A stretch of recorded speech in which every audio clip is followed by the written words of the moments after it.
No, Harold, nadie te quiere sacar de nada. Pero si hay un tema correctivo que hay que hacerlo y no me ha faltado.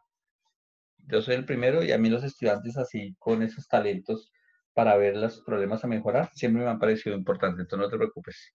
Y manos a la obra, pero sí voy a hablar contigo porque ese tipo de cosas no deben pasar, listo.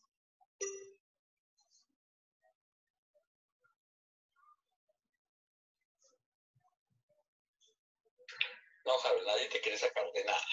Pero si hay un tema correctivo que hay que hacerlo y no me ha faltado. Yo soy el primero y a mí los estudiantes así. Los dragos se supone que deberían estar muertos, pero las personas también intentan sobrevivir. Cierra tu corazón. En este viaje nos van a atacar todo tipo de criaturas. Alegra tu cuerpo a su recuperación. Cierra tu corazón a su sufrimiento.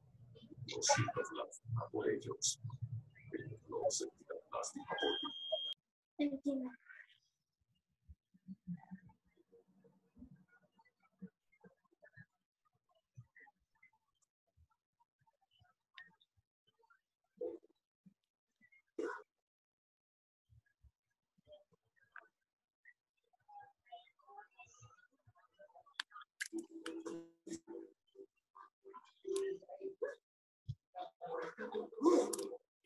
¿Esto estuvo aquí todo este tiempo?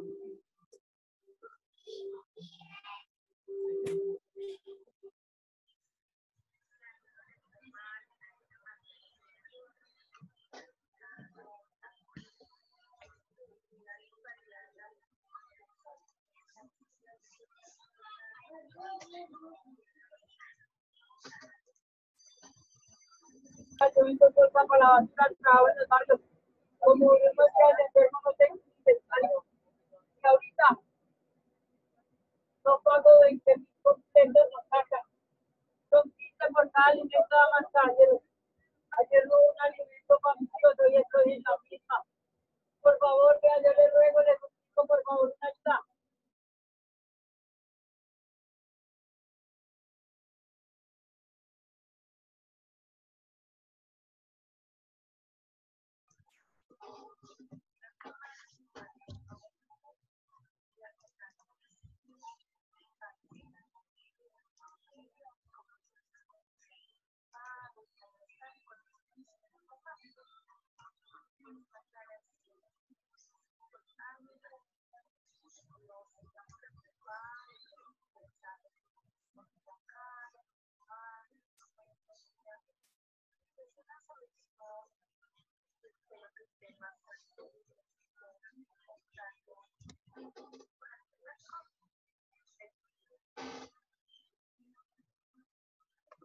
¿Listo? ¿Ya nos conectamos todos?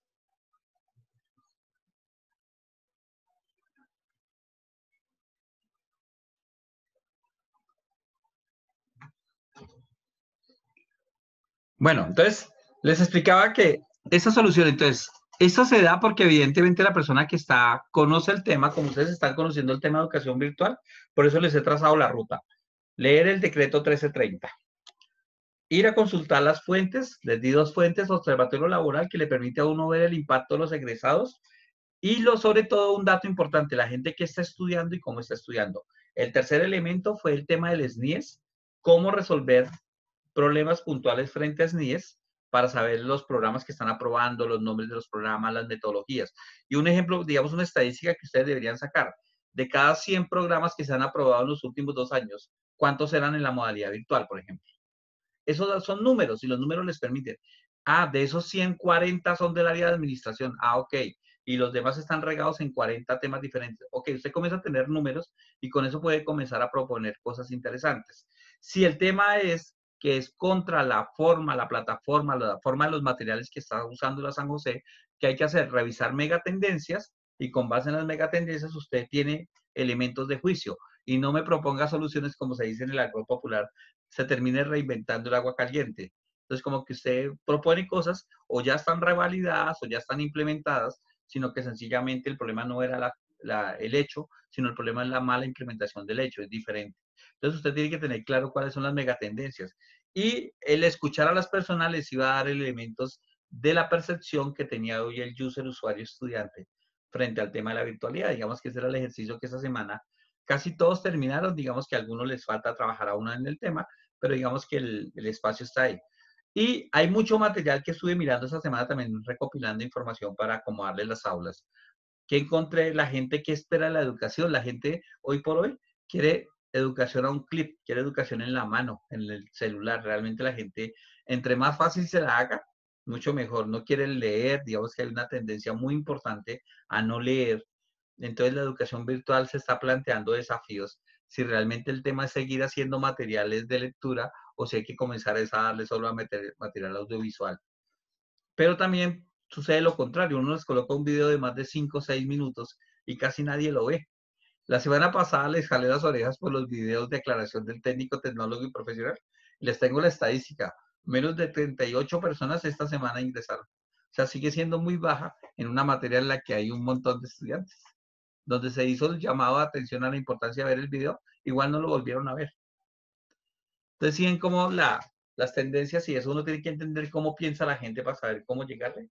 Seguramente si les mando en un mensaje de texto resumido el tema, de pronto lo hubieran visto.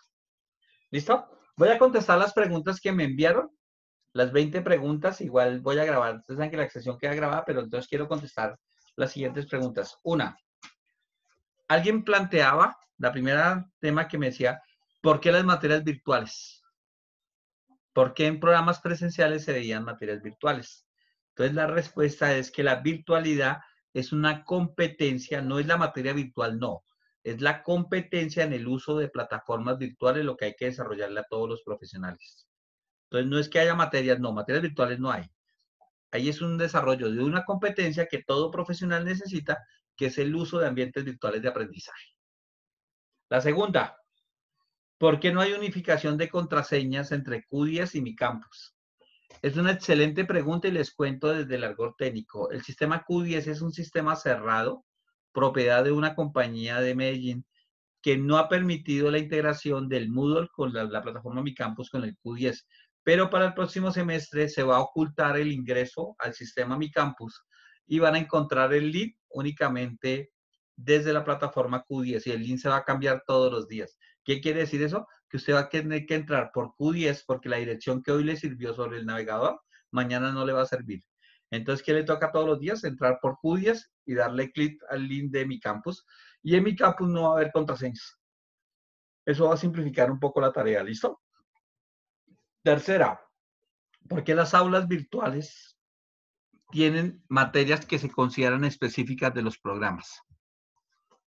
Las materias virtuales las definen los coordinadores o directores de programas, son los que definen qué materias se virtualizan. No se virtualizan por transversales o por materias, no, es el director del programa quien determina qué materias se pasan a virtual o no. Obedece a varias cosas. Uno, a materias transversales, digamos, de menor impacto para los estudiantes en el uso de tecnologías como Constitución o temas de eso. ¿Cuál fue la materia más agresiva que se pasó a virtualidad? Evidentemente la electiva técnica específica y la electiva específica para muchos casos de ustedes, que es la que ustedes están viendo acá. Esa materia tenía que ver algo y es que se considera que hay áreas transversales que todas las carreras deberían tener y entre esos está Design Thinking, que se diseñó que el tema de pensamiento y diseño era importante para todas las carreras. Y por eso se presentó ante el Consejo Académico esta situación. El próximo semestre, les cuento a todos, va a haber el mismo ejercicio, pero la materia va a ser blockchain. No sé si han visto cada rato que sale por redes sociales temas de blockchain. El blockchain es la nueva tendencia en validación de dos puntos diferentes y el próximo semestre de esta misma materia, la lectiva técnica, la específica de los niveles técnico, tecnológico y profesional, va a ser blockchain. Entonces es una materia que tiene que ver es porque deben desarrollar habilidades todos los estudiantes de todas las carreras. Este semestre no lo logramos, pero la idea es que en estos proyectos que se hacen dentro de estas selectivas trabajaran estudiantes de diferentes carreras para que el proceso se enriqueciera. Pero por un tema de que no logramos implementar una herramienta de armado de grupos aleatorios, no lo hicimos, pero el próximo semestre seguramente eso va a pasar. ¿Listo? La cuarta pregunta que me hacen es el cómo se diseñan los materiales educativos para las aulas. Los materiales educativos obedecen a dos estándares internacionales, que es el estándar SCORE, que es el estándar SCORM, SCORE. Es un estándar que permite que en cualquier LMS, que es un LMS, cuando ustedes usan la plataforma Moodle, Eso es un LMS, Learning Manager System, un sistema de aprendizaje, el cual Moodle es el que nosotros usamos. Está Blackboard, está edX, está, se me fue el nombre que le decía. Hay como 7 o 8 LMS estándar. Entonces, el modelo Score, tú puedes pasar un curso por cualquiera de estas plataformas y el curso va a funcionar exactamente igual. El estándar Score parte de dividir las aulas en temas. Los temas tienen contenidos y los contenidos tienen actividades. Eso digamos que es la norma general. Hay dos formas de ver la educación virtual. Una, usted entra el primer día y encuentra todos los materiales y todas las actividades funcionales en un periodo de tiempo determinado. Entonces a usted le colocan 40 materiales, 10 actividades, y las actividades están abiertas desde el primer día hasta el último y usted decide en qué momento estudia, en qué momento hace las actividades. Hay una segunda forma de hacerlo y es ir desempaquetando semanal, mensual o quincenalmente los materiales con sus actividades para que el estudiante los vaya haciendo en forma secuencial. La posición de la universidad y específicamente la mía como director de virtualidad es que se debe hacer de forma secuencial, dado que el estudiante, y encontramos ese tipo de aberraciones en la modalidad pasada, les abrían el aula el primer día y el estudiante en 2 días o en 3 días máximo hacía todas las actividades del semestre y nunca más volvía a entrar al aula. Entonces eso puede ser que aprenda algo, como puede ser que no aprenda, pero sí tiene un tema y es que no desarrollaba la competencia del uso de las plataformas periódicamente, no estaba fortaleciéndolo semana a semana, sino como que en una semana hacía todo ya. Entonces decidimos institucionalmente tomar lo que fuera desempaquetándose semanal o quincenalmente el material, por eso se trabaja de esa forma. Las dos son usadas, cualquiera de las dos podría funcionar, pero depende es realmente más a temas culturales. En un ambiente europeo, en un ambiente norteamericano, hay más conciencia de la importancia de aprender paso a paso. Yo siempre uso una frase que me gusta mucho y es que 9 mamás no tienen un niño en un mes, es una solita en 9 meses. Entonces a veces los estudiantes quieren juntar 9 mamás y aprender en una semana lo de un año. Eso no va a funcionar así. Entonces es un tema más cultural que técnico. Los materiales los profesores proponen el microcurrículo con base en el comité curricular de cada programa y el docente complementa, hay una aula maestra básica y él complementa semestre a semestre materiales que considera adicionales. Y las actividades sí están ya preestablecidas, y digamos que el número de actividades está definido, que es máximo una actividad cada 15 días, que es lo máximo que se le debe colocar a un estudiante. Pero uno puede hacer, según el reglamento, máximo 3 actividades para un corte. Y una actividad puede ser, hay 7 tipos de actividades en aulas virtuales. Un foro, donde un foro no es un sitio donde yo escribo algo y ya. El foro tiene como connotación hacer réplica, que usted lea lo de otra persona y controvierta lo que él dice. Eso digamos que es el proceso de aprendizaje en un foro. Y a veces el estudiante cree que el foro solo es escribir y ya. Y el foro tiene como riqueza es el contrapunteo que haya sobre él. Una segunda actividad es el cargue de documentos. Una tercera actividad es las wikis, que cada vez que nosotros hemos intentado usar wiki se vuelve un problema, que una wiki es un escrito colectivo. ¿Qué quiere decir? Es como tener un documento Word, todos al tiempo podemos abrir. Yo puedo borrarlo de alguien y cambiarlo totalmente y agregar lo mío. Y eso no quita que la persona que le borraron no hizo la tarea. No, es una construcción colectiva de un documento. Yo la implementé en la materia de constitución y recibí 100 correos de muchachos muy bravos porque otra persona les había borrado el contenido. No, no es que le haya borrado, fue que lo corrigió.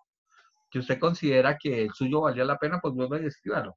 Porque es una construcción colectiva y por eso se llama un wiki, donde todos al final la idea es construir un solo documento. Y ahí es donde uno comienza a tener la posibilidad de leer todo y darse cuenta, uy, si lo que yo había escrito nada que ver con esto. Porque de eso se trata, de hacer reflexión y aprendizaje. Si el aprendizaje no se valida, que a usted le pregunten un concepto y usted lo conteste. Eso no es ningún aprendizaje, eso es memoria. Aprendizaje es implementarlo, es contextualizar, es responder, es construir textos, eso es aprender. La cuarta actividad que se puede hacer es actividades de tipo cuestionario, falso, verdadero, selección múltiple, agrupamiento, preguntas abiertas, digamos que eso es otro tipo de actividad. Hay otro tipo de actividad que son las infografías, donde usted puede subir con cualquier medio audiovisual, presentaciones, imágenes, videos, un concepto o la apropiación de una problemática. Digamos que a mí me gusta mucho trabajar el tema de infografías, porque a veces al estudiante le cuesta expresar lo que quiere y a veces en un video se sueltan y es mucho más chévere el tema. Hay otro tipo de actividad, la sexta actividad que se puede hacer son actividades sobre formularios o aplicaciones interactivas. Un ejemplo, yo puedo colocar una sopa de letras y usted la desarrolla dentro del aula. Pero eso requiere, digamos, que un grado de madurez un poco más alto frente al uso de tecnologías. Y ya hay dos actividades que poco se usan, pero que también son totalmente factibles. Una que evidentemente es que el estudiante cree un blog y sea capaz de expresar opiniones todos los días en el blog. Digamos que un blog tiene como ejercicio el poder escribir todos los días y que otras personas aprendan a partir del blog. Y el último actividad que se usa poco es Dropbox, que básicamente es enlazar y cuestionar. Digamos que yo les pongo una imagen, estoy enseñando señalética para los de industrial. Coloco un carro tanque, le coloco las opciones de señalética y usted los arrastra y los coloca sobre las posiciones que deba ir. Yo le pongo el caso de estudio.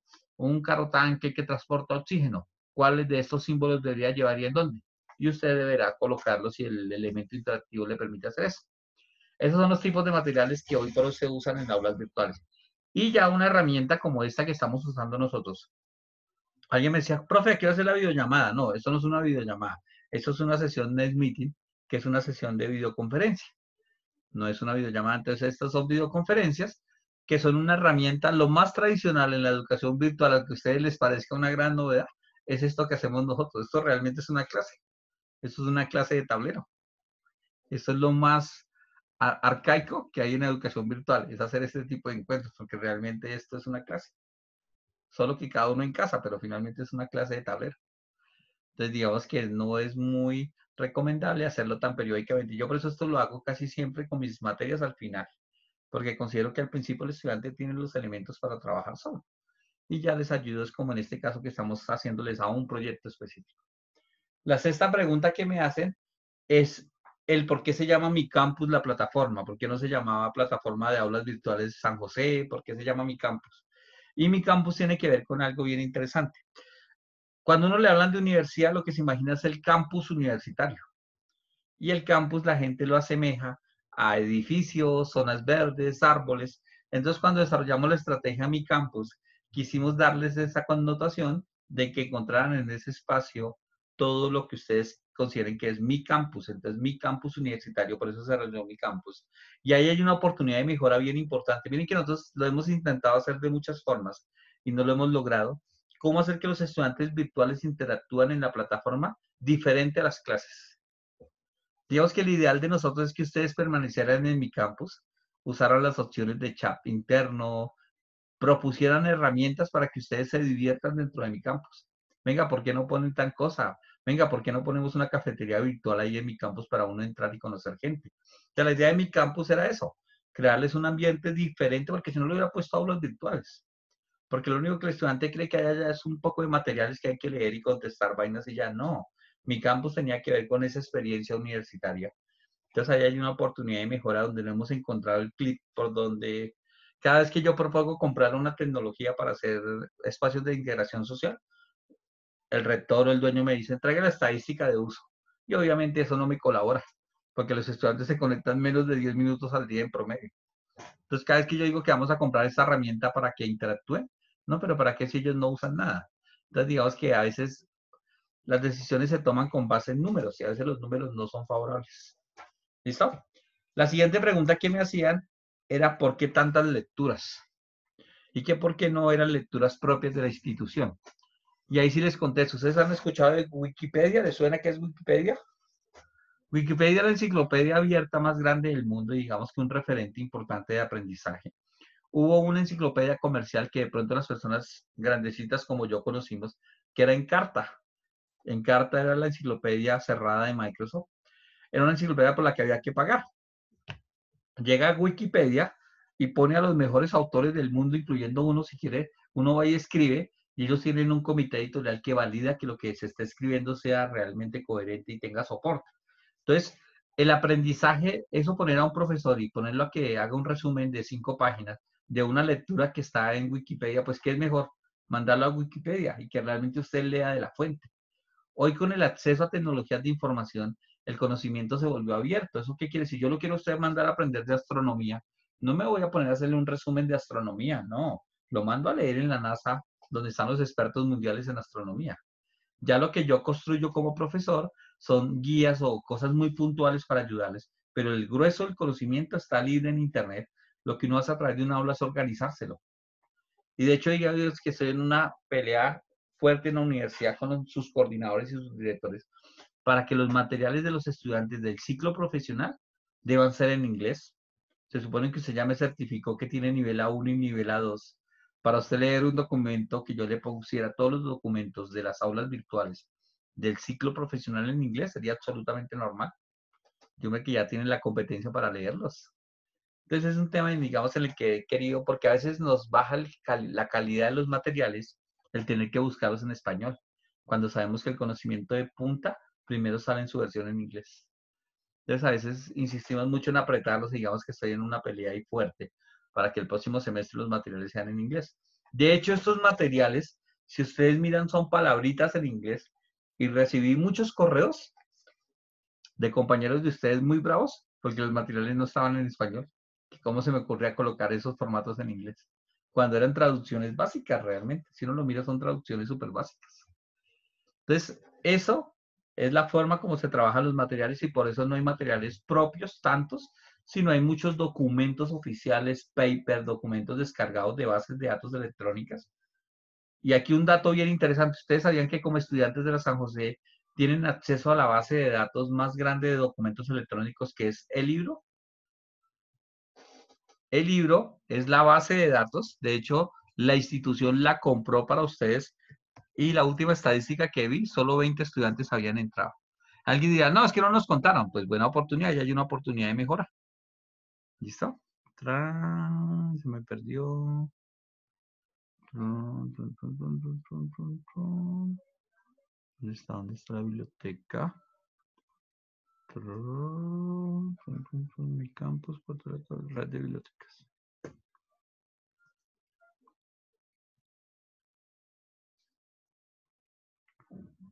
Ajá.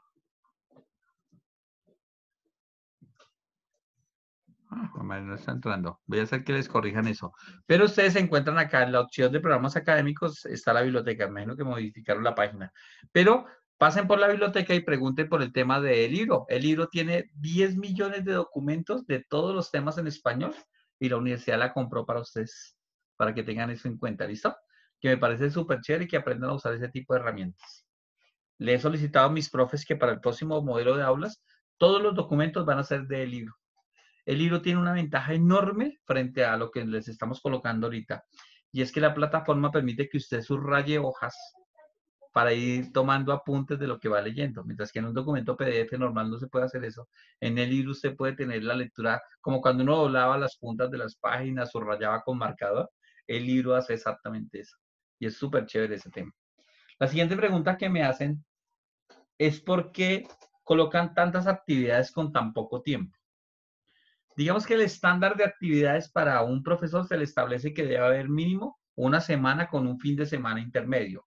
¿Qué traduce eso? Si él va a poner la actividad el día jueves, la debe poner hasta el siguiente martes o miércoles de la siguiente semana para que el fin de semana, que sabemos que es el grueso de entregas de ustedes, se dé el tiempo. Ningún docente podría colocarles a ustedes documentos o tareas de un día para otro cuando en realidad ustedes entran en promedio cada 3 días a las aulas. Entonces ya eso lo tenemos medido, nosotros medimos todo con una herramienta que se llama IntelliJ Board, que es una herramienta que permite entonces, un material debe tener mínimo 8 semanas. Si un profesor les pone actividades con menos tiempo, usted debe solicitarle por la plataforma de mensajería que debe darle los 8 días. Si no lo hace, pues ya por el campus virtual, por la unidad de soporte técnico, usted envía que, mire, colocó la actividad ayer, la está colocando para hoy, y ya uno como director puede tomar las acciones correspondientes para revisar qué está pasando. Lo siguiente que me preguntaban era la cantidad de trabajos que ponen. La cantidad de trabajo es directamente proporcional al tipo de materia que se esté dando. Si usted está viendo una materia de comunicación e investigación, pues no esperará que le coloquen un documentico de 3 páginas. Obviamente tendrá que hacer un documento que corresponda al tipo de materia. Si usted está aprendiendo matemáticas, pues lo mínimo es que le coloquen 10, 15 ejercicios. Esos son estándares que uno establece. ¿Cuándo se puede mirar que hay demasiado trabajo? Eso es un tema que ustedes en primero deben ser conscientes que están en un proceso de formación.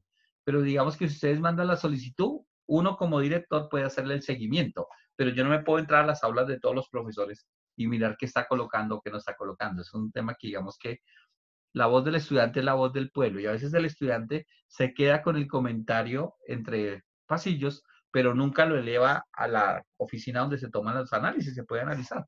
El estudiante se queda con el malestar de que me ponen mucha tarea, pero seguramente esa parte de que me ponen mucha tarea nunca le llega ni al director de virtualidad ni al director de programa. Entonces, por ende, se queda el malestar, pero nunca llega la información para que uno, ¿qué haría uno con una queja de esas? Entra al aula y mira, si uno considera que si hay mucho o le pregunta a expertos temáticos, pues revisa el tema. Si yo veo que un profesor todas las semanas coloca 15 ejercicios de matemática, pues uno como que venga, profe, con calma, no les ponga 15, póngale 14, que eso es una cifra justa.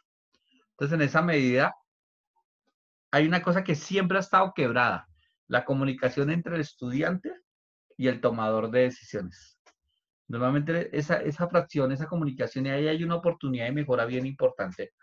Y es que nosotros tenemos una línea de soporte donde a un WhatsApp llega de todo. Pero creo que tenemos que diferenciar diferentes niveles de soporte. O sea, que el estudiante le pueda escribir a la línea de soporte en primera instancia, pero que tenga de una vez definido el camino cuando esa primera instancia no le responde. Y no quedar como a la buena de Dios de que la línea de soporte técnico le notifique al director. Que eso también me he dado cuenta de esa falla. Casualmente acabo de tener una dificultad con un grupo. Yo sentado esperándolos acá en Zoom, a ustedes los programé a las 9 de la noche porque tiene una clase programada de 7 a 8:30. Yo me senté a las 7 de la noche y ningún estudiante me llegó. Yo seguía ahí sentado, estaba haciendo otras cosas, trabajando en las aulas, no hay ningún problema. Cuando la línea de soporte me escribe a mí como a las 8:10 porque yo no tengo la línea aquí. La línea está en Funza y yo estoy en Bogotá. Me escribe como a las 8:10 que los estudiantes están muy bravos, que usted no está en la clase y yo, pero si no hay ninguno conectado. Entonces mandé un WhatsApp por el aula, a todos les mandé un comunicado. Venga, ¿qué pasa? Que me mandan una foto de que estaba el aula con una contraseña. Si me hubieran dicho eso hace hora y media, no me hubiera demorado 2 minutos en reiniciar el salón y ya.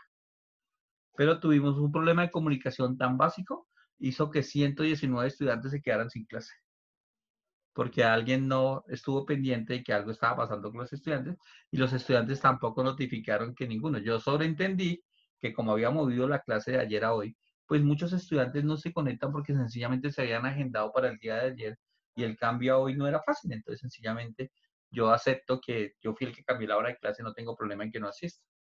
Pero no tenemos un mecanismo tan efectivo de comunicación. Creo que hay que encontrar otro canal. Creo que tenemos un canal interesante con el WhatsApp, pero creo que hay que mirar otros canales.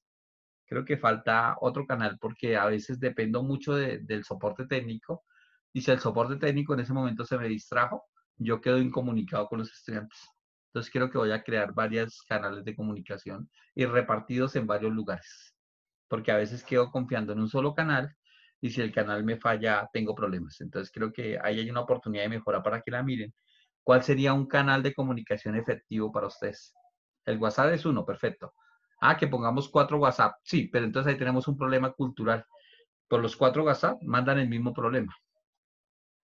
Porque culturalmente no somos disciplinados. Si uno le dice, mire, este WhatsApp, únicamente cuando no le conteste el primero, mándeme las evidencias. Seguramente por todos, se quejan por todos los canales, entonces al final se distorsiona el canal de comunicación.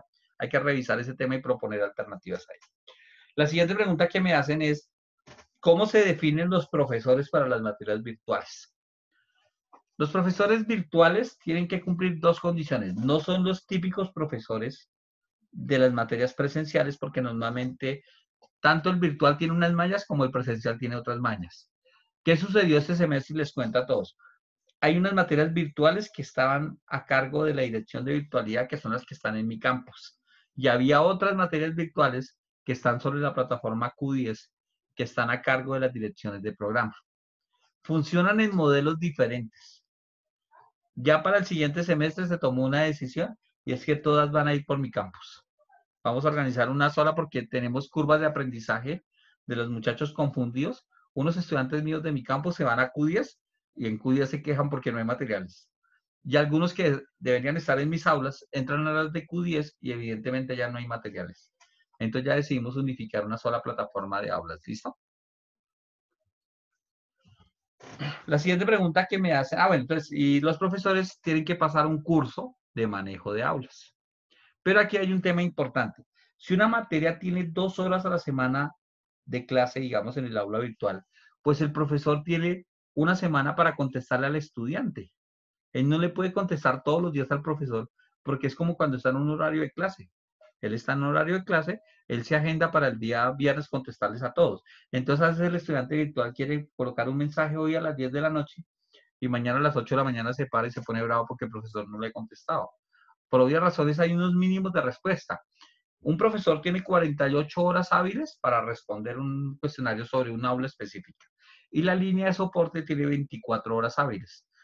Pero las horas hábiles son claras, de 8 a 6 de la tarde. Si usted coloca un requerimiento a las 6:30 de la tarde, lastimosamente se lo van a contestar hasta el día siguiente. Entonces algunos estudiantes me regañan y me hacen cuentas que ya llevo más de 24 horas y no les contesto. Pero me mandaron el mensaje a las 11 de la noche. Y hay 200 mensajes. Pues obviamente se van sacando en orden de llegada. Entonces, para que tengamos esos, digamos, como esas connotaciones. Entonces, ellos presentan un examen y con base en el examen son catalogados para la unidad de virtualidad. ¿Por qué los profesores no todos graban videos? Digamos que los videos ha sido mi pelea y mi política permanente. Me parece que es una forma cuando el estudiante virtual ve a un humano allá contestándole por detrás, no un chat. Eso le gusta y lo hace factible. Digamos que este tipo de experiencias que yo estoy haciendo, las voy a poner ya permanentes el siguiente semestre. Digamos que por lo menos una vez cada 15 o 20 días deben haber una sesión de esas, porque tampoco la puedo poner todas las semanas, porque eso es presencializar la virtualidad y tampoco se trata de hacer eso. Entonces, digamos que hay que hacer de ambas cositas, pero sí voy a poner un espacio de estos siquiera cada 15 días con todas las materias virtuales, que eso en parte al estudiante le ayuda a aprender, digamos que le ayuda en su proceso de aprendizaje. Porque algunos elementos de las aulas virtuales no funcionan. Ese es un tema súper importante. Digamos que una aula virtual se le puede romper un lino o un enrutamiento a un material, pero hay que avisar. Pero a veces el estudiante se queda con la molestia de que nada funciona, pero no avisa. Y a veces las cosas no funcionan, a veces por cosas bobísimas. Porque alguien movió una carpeta del servidor a otro lugar y por ende rompió todos los vínculos de un aula. Eso es relativamente rápido de corregir. Si ustedes notifican que hay un video que no funciona, uno realmente en 2 minutos puede corregir eso, pero no lo dicen, entonces identificarlo es muy difícil, porque uno como dueño del aula, uno ve todo.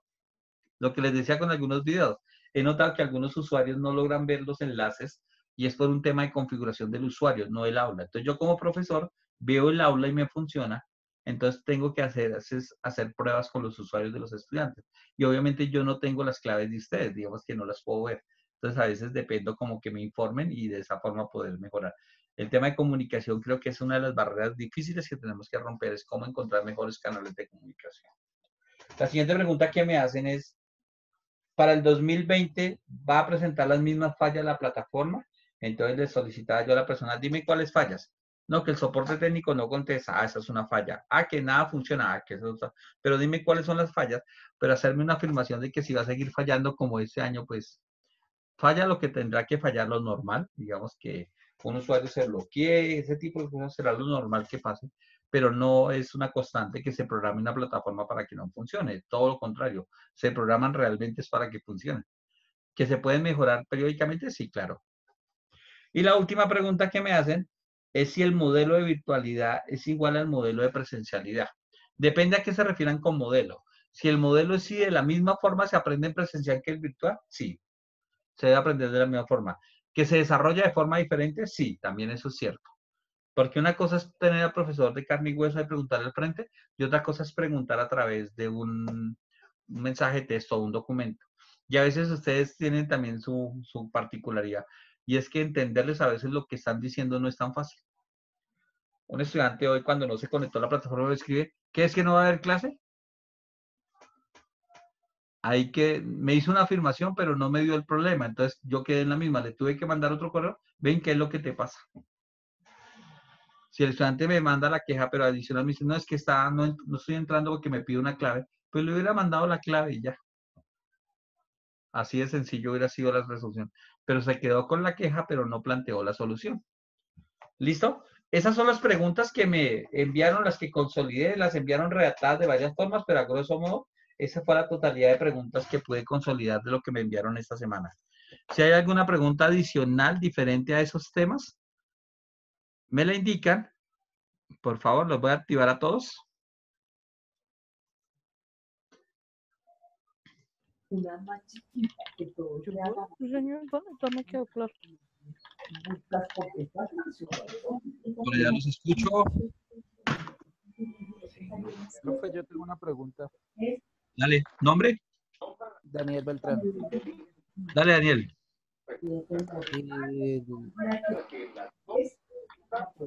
El año pasado, desafortunadamente, no me pude conectar. ¿Me hablas claro que no te logro escuchar bien? Que pero es que está como entrecortado. ¿Pero ya? Ya, dale. Sí, te comentaba que la clase pasada yo no me pude conectar. Yo te había comentado que era 100% virtual. Yo envié el formulario con los objetivos. Quería preguntar, digamos que esta semana o para esta semana o la tarea para esta semana, ¿cuál sería?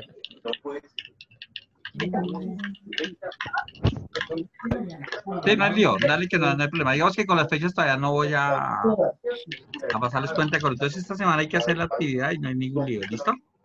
¿Cuál es la actividad? Dime. ¿Cuál actividad? Disculpa. Hemos hecho 3 cosas. La primera, identificamos una dificultad y con base en ella teníamos que definir 4 objetivos específicos para resolver. Sí, esa la hice. Ajá. Después teníamos que trabajar con los 3 formatos iniciales de los materiales de Design Thinking que están publicados en el aula del archivo, Por ejemplo, yo haría. que fueron los que hoy mostré en la sesión. Con base en el problema que identificaste, había que comenzar a llenar ese formato, pero para identificar el problema, el ejercicio era entrevistar a por lo menos 20 estudiantes para validar eso que nosotros habíamos identificado. Entonces, si el problema era que había un mal servicio en virtualidad, íbamos a hacer un proceso con estudiantes desarrollando un instrumento para validar esa problemática y poder llenar los formatos con información diferente a la percepción personal o del grupo. Ahí vamos en ese proceso y ya voy a asignar las actividades para esta semana, ¿listo? Eso era lo que te quería decir. En mi caso, como soy de virtualidad, Caso esos formatos, ¿cómo los podríamos trabajar? Ok, entonces tú me diseñas la encuesta y yo te la muevo por las bases de datos de estudiantes para que te las diligencias. A 2 estudiantes ya les colaboré y encontramos una buena recepción de estudiantes. Casi 40 contestaron las encuestas. ¿Listo? Ok, listo. Julia, por aquí estaba mirando tu casito. Te cuento, ahí ya tengo tu caso, cosas que ya estaba haciendo de seguimiento, pero les contesto a todos el por qué la materia de práctica profesional es tan particular. La materia de práctica profesional no es una materia regular donde tú pones preguntas y tú das respuestas y te califican, no. La materia de práctica profesional tiene que ver con un proceso que es la evidenciación del aprendizaje de competencias en el sector productivo, en el sector real. Cuando los estudiantes tienen un campo de práctica, es un tema de unos instrumentos, una caracterización y demás que deben de llenar. Cuando el estudiante no tiene un campo de práctica o trabaja en una cosa diferente a lo que está estudiando, que es muy común que pase, entonces nos ponen una tarea enorme y es que nos toca solucionar el tema de los campos de práctica y no necesariamente yo te consigo, a mí todos los días me piden practicantes, el problema es que no les pagan. Entonces decirle a una persona que renuncia a su trabajo para que se vaya a hacer una práctica donde no le van a pagar para pasar una materia, pues eso es ilógico. Entonces, ¿qué sucedió? Que normalmente hay un volumen pequeño de estudiantes por esa característica, pero esta vez se nos desbordó el tema y casi 300 estudiantes no tenían campo de práctica. Entonces nos tocó comenzar a diseñar pequeños microproyectos para asignárselos para poder evidenciar el aprendizaje. Porque no era una materia donde yo les paso un cuestionario, usted se aprende una teoría y me la contesta, porque la materia de práctica profesional no es eso. Es una materia donde hay que vivir experiencias en el sector productivo. Entonces, mientras se caracterizó a los estudiantes y se hicieron la asignación de proyectos, pues tomó unos días porque tocó armar con grupos de expertos para armar los proyectos, porque no era tan fácil como que él se pusiera a diseñarlo. Entonces, por eso no fue que él se perdiera 3 meses, sino que un estudiante de cumplir 160 horas, que si uno lo lleva semanas, son 3 semanas de trabajo en una empresa.